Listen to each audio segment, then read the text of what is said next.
Hi, my name's Jennifer, and thanks for listening to my story. If I could choose one word that would describe my life before I met Jesus, it would be insecure. I grew up in a loving family, but I was insecure in a lot of ways.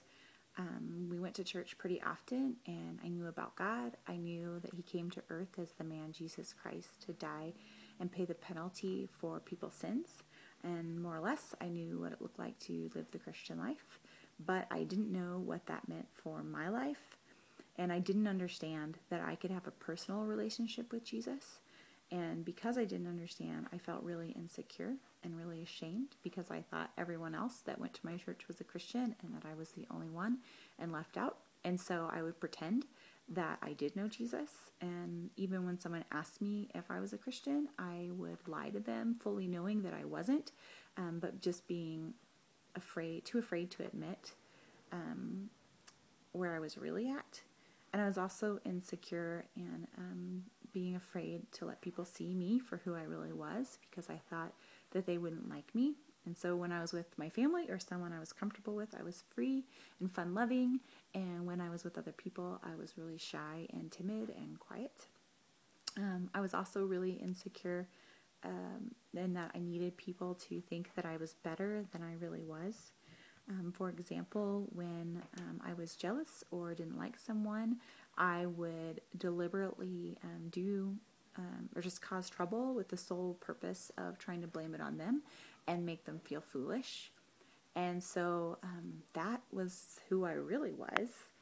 And God, and it was just, even though I didn't deserve it, He showed me the truth about myself and showed me how I desperately needed Him.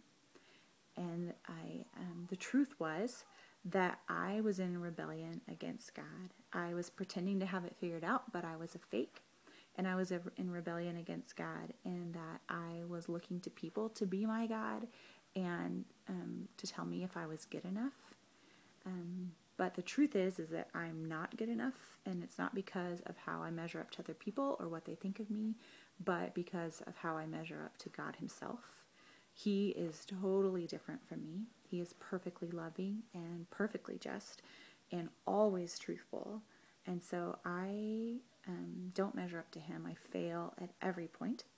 So when I finally realized that it was impossible for me to be good enough and I could never measure up to God, I finally understood what Jesus dying on the cross meant for me.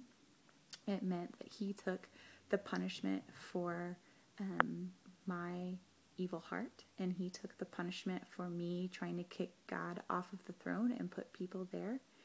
And as soon as I admitted to God that I was sinful in light of who He was and that I did need Him, He began to change my life. And so if I could describe my life after Christ with one word, it would be free. He began to change my heart, and I was free to love others instead of hurt them. I became free to be honest about the real state of my heart and the real state of my relationship with God. And I also became increasingly free to be myself and just let everyone see me for who I really am. And that wasn't something that happened overnight, but as I've gotten to know God better and better, I've realized that He is the one who matters because He's the one who created me and who rescued me. And so I don't have to pretend and I don't have to hide. I am free. And so thanks for listening to a little bit of my story. I'd love to hear your thoughts, and just let me know if you have any questions.